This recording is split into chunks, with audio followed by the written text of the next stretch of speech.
É chegado o momento para a nossa habitual conversa. Wellington Callassange, a partir de Estocolmo, é um dos nossos convidados. Estendo de imediato a palavra. Muito boa noite, Wellington. Bem-vindo ao Hora 10. Bom, de começo, a Itália toma medidas concernente à crise migratória e, com este estado de emergência, parece as coisas ficarem facilitadas no que concerne à expulsão de migrantes. Nesta altura, é conveniente que a Itália tome esta posição? Boa noite, outra vez. Boa noite, Afonso Paulo. Boa noite a você assistindo ao Hora 10 aqui do canal TPA Notícias. É um prazer estar aqui de volta. Acredito que essa medida seja muito mais para atender demandas internas eleitorais, porque o partido, como você citou, que é mencionado como de extrema-direita, hoje pela imprensa, já foi mencionado antigamente, como esse mesmo partido, como de extrema esquerda. Então, é por isso que eu faço essa observação. Mas temos que falar, Afonso, que pessoas que estão em desespero, elas passam a ser vistas como o problema. Esses refugiados que são vistos hoje como pessoas que estão vivendo ilegalmente na Itália, esses refugiados, eles não têm culpa, eles estão tentando simplesmente viver.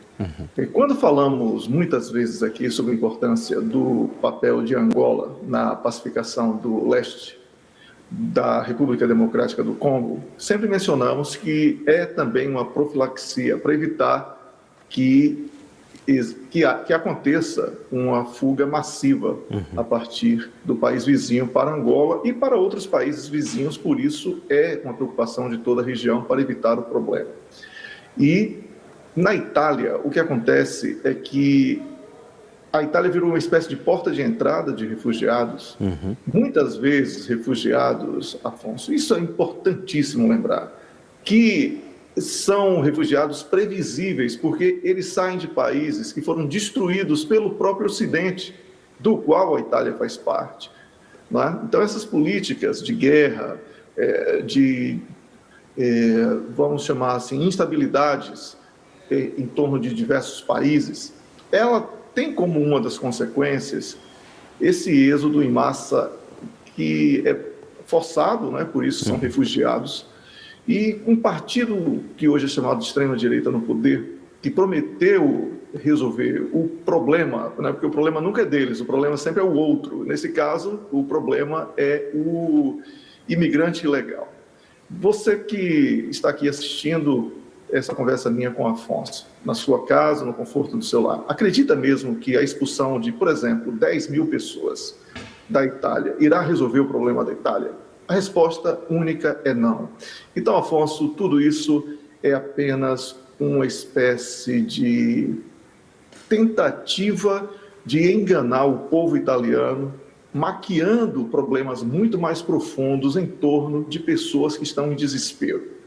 E essas pessoas pagam duplamente na pele, por terem sido forçadas, em primeiro lugar, ao abandono do próprio país de origem, e agora por serem vistas como um peso para um outro país e a consequente expulsão. Então, Afonso, ou melhor, essas pessoas acabam por ser vítimas de forma dupla, não é? Exatamente isso. Então, esse tipo de situação que os países ocidentais falam tanto sobre direitos humanos, sobre defesa das liberdades, etc., mas quando são eles os prejudicados, vamos falar assim, mas não é prejudicado apenas por ingenuidade, eles são parte do problema porque forçaram esse problema através de problemas no Afeganistão, vamos falar aqui da Líbia, vamos falar de outros países que a NATO e os países ocidentais buscaram essa instabilidade. Então, o êxodo e o consequente número massivo de refugiados é naturalmente consequência desse tipo de operação de instabilidade e de guerra que tem sido marcante nos últimos anos. Wellington, eu procurava saber o seguinte: Não há aqui uma certa vitimização por parte do continente africano face a esta e outras situações? Quando falo da África, não é uma questão geral. Há países que não têm esta situação conforme temos estado a ver, mas há outros temas que geram sempre debates e parece que há uma certa tendência de vitimização. Este pode ser o caso ou nem por isso? Eu acredito que a expressão vitimização ela seja bastante ocidental, porque é muito fácil culpar o outro, né? O continente africano é um conjunto de países, né? Alguns brasileiros ainda acreditam que a África é um país e Nelson Mandela, ainda vivo, é o presidente. Mas é uma realidade extensiva para o continente americano. Não é o caso do nosso público aqui de Angola, não é? Então, cada país tem a sua especificidade. O colega no estúdio foi muito feliz quando mencionou, inclusive, as características específicas do norte da África, não é? Que é chamado, inclusive, por muitos aqui na Europa como África Branca, como se fosse um diferencial, mas não é pela questão de ser branco ou não ser branco. A questão aí é o histórico de exploração, Afonso. As pessoas foram condicionadas ao pensamento de que a salvação está fora do seu país, a salvação está fora do seu continente. E isso passa por uma população envelhecida da Europa que precisa de uma espécie de escravização moderna através desse tipo de política de êxodo de continentes que são considerados periféricos para que se submetam aqui na Europa, por exemplo, já que eu estou na Europa, posso falar com muita propriedade, a subempregos, a subcondição de vida, a subcondição humana. E quando os problemas são tão graves que nem mesmo a população interna dos próprios países europeus, no caso, estão atendidas pelas autoridades constituídas, então o problema passa a ser essas pessoas que foram forçadas a uma mudança radical de vida, como foi muito bem detalhada no sofrimento aí pelo colega do estúdio, para que elas sejam vistas como o problema.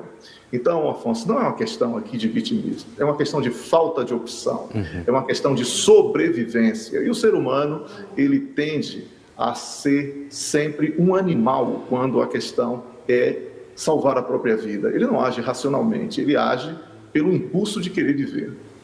Pois bem, passando para um outro tema, o presidente do Brasil, Luiz Inácio Lula da Silva, vai manter um encontro com Xi Jinping. Na China há outras várias previsões, com a assinatura de acordos em diversos setores. Qual poderá vir a ser o papel de Lula da Silva com esta reaproximação com a China? E sabemos que a China tem estado a posicionar-se como mediador de conflito russo-ucraniano.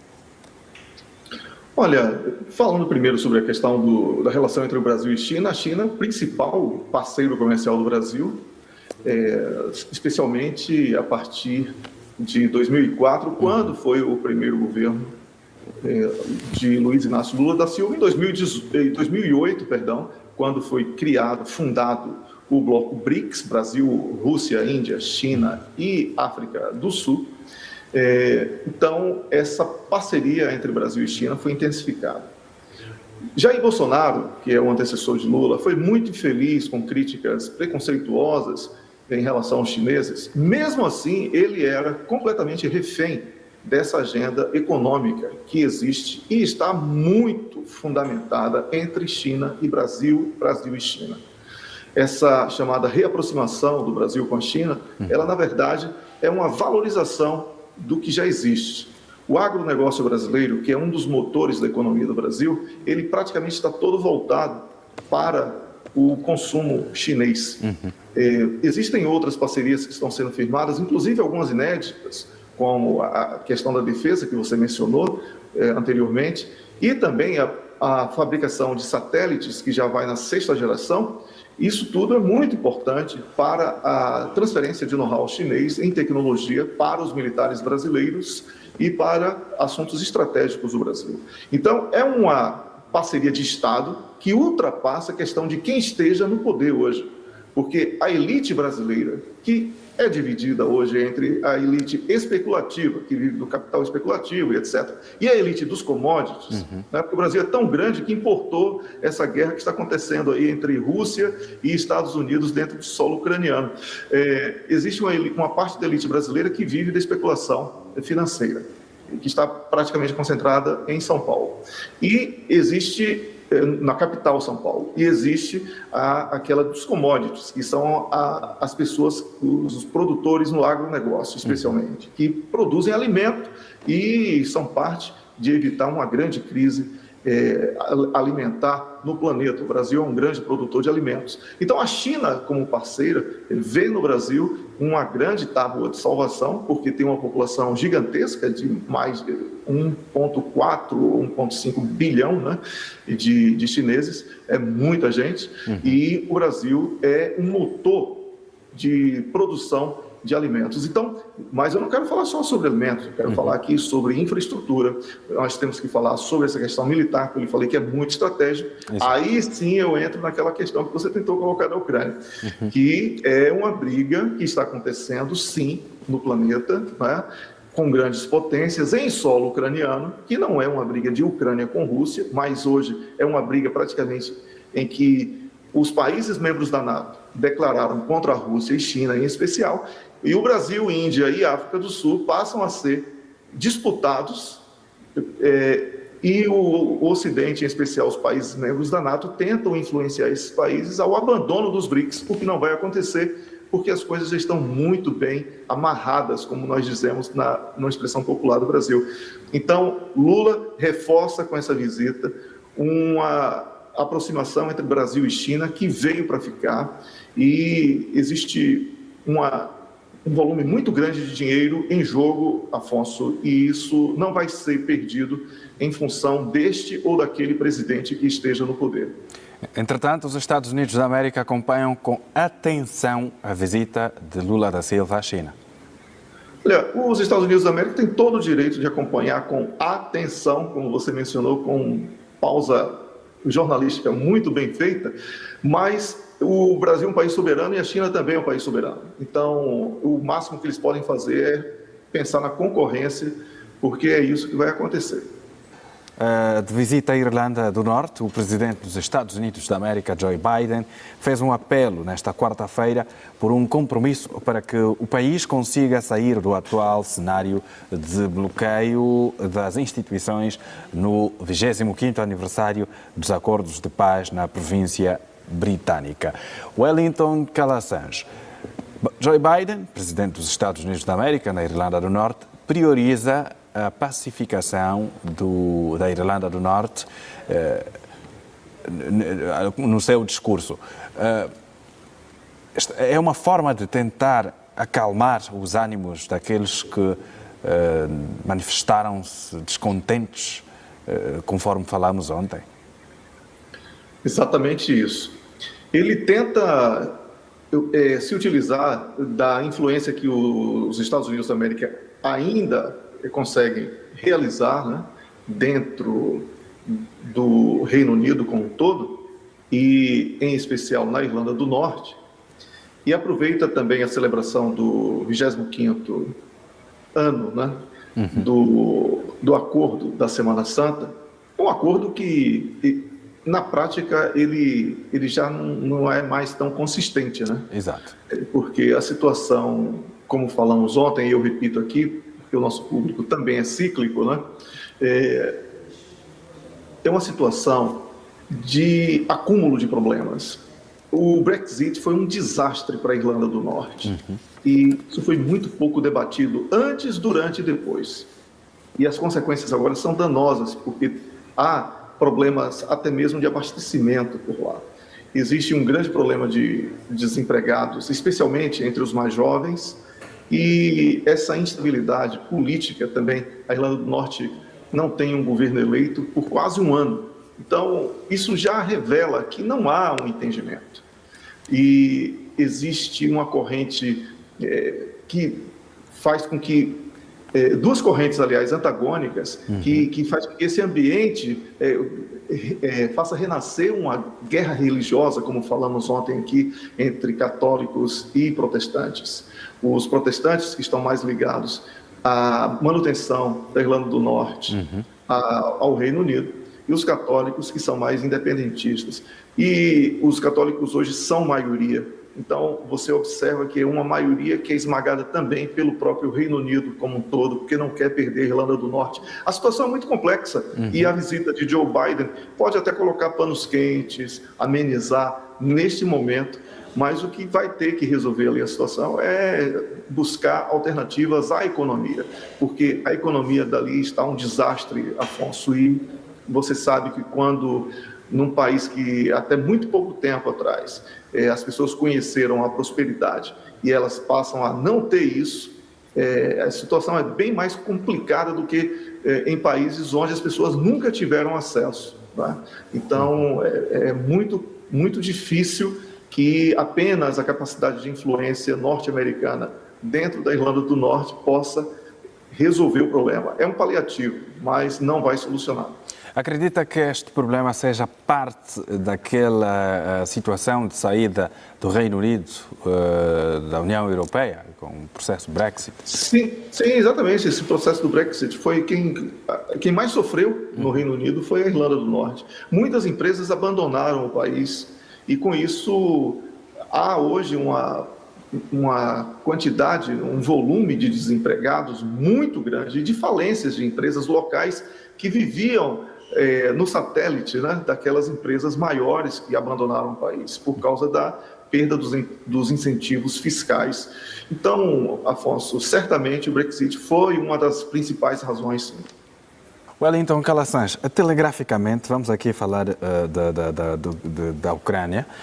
Os dois parlamentos, o ucraniano e da UE, União Europeia, reuniram-se para o processo de adesão da Ucrânia à UE.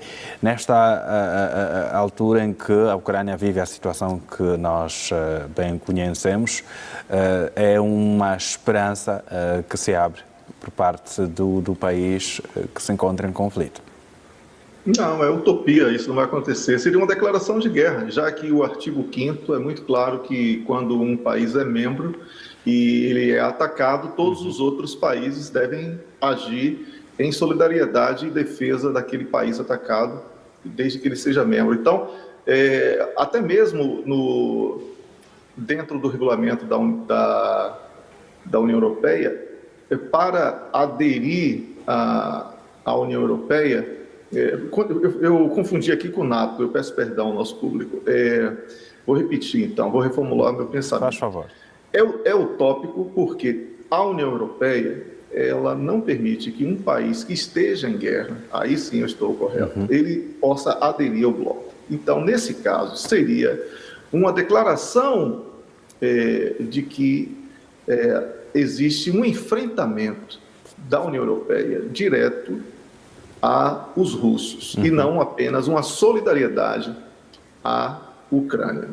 Era essa a formulação que eu deveria ter dado. Okay. Então, já que você pediu para que eu fosse telegráfico, eu digo que é apenas uma ilusão. Isso não irá acontecer, porque não é só essa questão de não estar em guerra. Existe a corrupção na Ucrânia, que é anterior a esse processo que está acontecendo atualmente e que é muito profundo, muito grave e que não permitiria que o país fosse membro da União Europeia, pelo menos nos próximos 20 anos. Muito bem. Obrigado, Wellington Calasanz. É sempre um prazer tê-lo.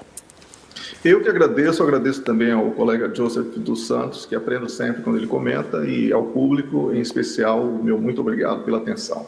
Até a próxima.